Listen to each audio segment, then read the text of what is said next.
आदाब, नमस्कार। मैं वसीम अख्तर और आप देख रहे हैं द लीडर हिंदी का बरेली बुलेटिन। बाजी, बहस और आंकड़ेबाजी है। वोटर ने चुनाव को ऐसे मोड़ पर ले जाकर खत्म किया है कि मुतमईन कोई नहीं है। हाँ, दावे अपने अपने हैं कि जीत हम ही रहे हैं। मतदान के बाद इस बहस पर चर्चा करेंगे। बताएंगे कि समाजवादी पार्टी के लोग ईवीएम की रखवाली को क्यों परसाखेड़ा में डेरा डालेंगे। कालीबाड़ी में मतदान के दौरान झगड़ा, फिर रात में बुजुर्ग की हत्या क्यों की गई, उस चौंकाने वाली खबर पर भी बात करेंगे जिसमें प्रेमिका की खातिर पत्नी को मार देने का इल्जाम सामने आया है। पहले आज की सुर्खियों पर नजर। मतदान के बाद जीत हार पर अब बाजी और बहस। कालीबाड़ी में मतदान के दौरान झगड़ा, रात में हत्या, प्रेमिका की खातिर पत्नी को जहर से मारने का इल्जाम, खेत पर गए किसान की संदिग्ध मौत, पड़ोसी हिरासत में। गाजियाबाद में ड्यूटी को जा रहे युवक की रास्ते में मौत, प्रोफेसर वसीम बरेलवी के हाथों लैब में मशीन का उद्घाटन। अब खबरें विस्तार से। लोकसभा की दोनों सीटों पर मतदान के बाद अब बहस का दौर जारी है। चुनाव ऐसे मोड़ पर आकर खत्म हुआ है कि कौन जीत रहा है ये अंदाजा लगाना आसान नहीं है। बरेली से लेकर आंवला तक उम्मीदवारों के अपने दावे हैं, बहस है और बाजियां भी लगाई जा रही हैं। खास तौर से बरेली को लेकर नतीजा ज्यादा उलझा हुआ है। इंडिया गठबंधन के उम्मीदवार प्रवीण सिंह एरन के बारे में कहा जा रहा है कि बहुत अच्छा लड़े, लेकिन पीएम मोदी के नाम पर भाजपा के छत्रपाल सिंह गंगवार को भी वोट देने की बात कहने वालों की लंबी कतार थी। बरेली में बसपा का हाथी ईवीएम से नदारद था। ऐसे में वोट कहां गया? भाजपा के वोट बैंक में संतोष गंगवार के नहीं होने से सेंध लगी कि नहीं लगी? खामोश रहकर वोट करने वाले मतदाता भी बड़ी संख्या में हैं। उनकी खामोशी ईवीएम का बटन दबाते वक्त किसके हक में टूटी? ये तमाम सवाल हैं जिनके जवाब 4 जून को मिल सकेंगे। उससे पहले जुबान दराजी की जा सकती है, उसमें कोई हर्ज नहीं है और ये हो भी रहा है। कालीबाड़ी में मतदान के दौरान झगड़ा, रात में हत्या।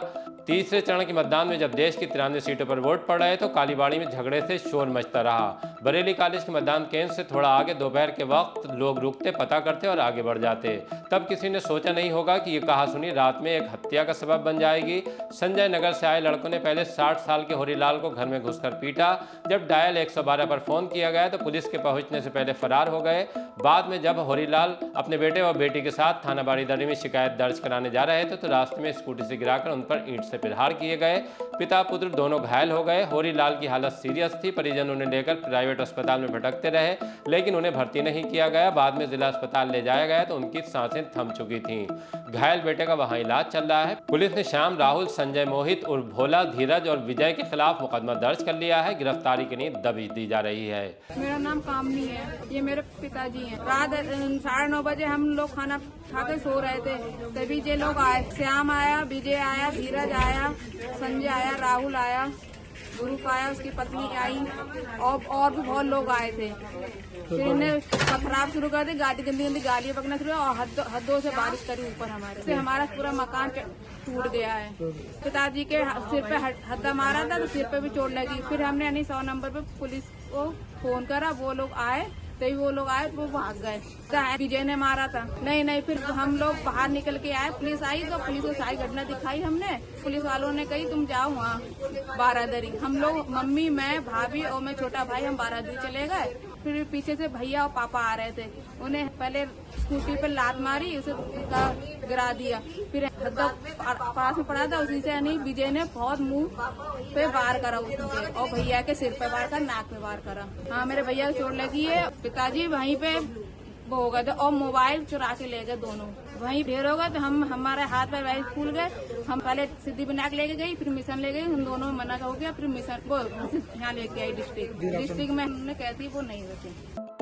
प्रेमिका की खातिर पत्नी को जहर देकर मारने का इल्जाम। जिला अस्पताल में 22 साल की विवाहिता की इलाज के दौरान मौत हो गई। उसे पीलीभीत में बिलसंडा के गांव अंडा से लाकर भर्ती कराया गया था। उसकी मौत को लेकर परिजनों ने बेहद संगीन इल्जाम लगाकर चौंकाने वाली जानकारी दी है। बताया है कि रजनी को उसके पति ने इसलिए मार दिया कि वो एक दूसरी युवती के चक्कर में पड़ गया है। रजनी ने विरोध किया तो उसे जहर दे दिया गया। पुलिस शव का पोस्टमार्टम करा रही है। तहरीर लेकर तफ्तीश भी शुरू कर दी है। सुनिए विवाहिता के परिजनों ने हमें क्या जानकारी दी है। क्या नाम है आपका? ये कौन थे आपके? क्या हुआ था इनके लिए, पूरी बात बताओ। जहर खिलाया दूसरी लड़की के चक्कर में। जिसने जहर खिलाया था? कहाँ पर शादी की थी इनकी? अंडा। शादी 2 साल हो गए। कब जहर दिया था इन्होंने? संडे। इलाज के दौरान मौत हुई है? हाँ। खेत पर गए किसान की संदिग्ध मौत, पड़ोसी हिरासत में। थाना भमोरा के गांव कोनी प्रतापपुर में खेत की रखवाली को गए दन्ने 45 साल की लाश नहर के किनारे मिली है। घर वालों को शक है कि उनकी मौत स्वाभाविक नहीं है, उन्हें मारा गया है। पैसों के लेन देन को लेकर पड़ोसी पर शक भी जताया है। पुलिस शव का पोस्टमार्टम करा रही ताकि मौत का कारण स्पष्ट हो सके। इस बीच पड़ोसी धीर को उठाकर पूछताछ भी शुरू कर दी है। क्या नाम है आपका? अजय वीर से। वो हमारे तैयारी भाई थे, ये रात से गायब थे और सुबह जब देखा था तो गांव के पास नहर की पुलिया है, उसके नीचे मृत अवस्था में मिले।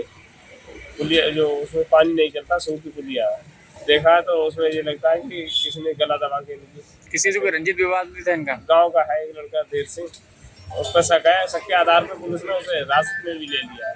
रंजित पैसों का विवाद था, उसने मतलब खेतों से चारा खिलाया था 1 साल पहले, उसी वजह से उससे पैसे मांगे 1 साल बाद, तो पैसे देने में उसने आनाकानी करी, उसी वजह से। वही साथ में था रात इनके, बताया था गाँव वालों ने। बॉडी किस समय मिली है इनकी? सुबह 6 बजे में। गाजियाबाद में ड्यूटी को जा रहे युवक की रास्ते में मौत। फतेहगंज पूर्वी में बनबसा के रहने वाले धर्मेंद्र 40 वर्ष गाजियाबाद में जॉब करते थे। वो बाइक से ड्यूटी के लिए निकले थे, रास्ते में एक्सीडेंट हो गया। कोई वाहन उनकी बाइक में टक्कर मारकर फरार हो गया।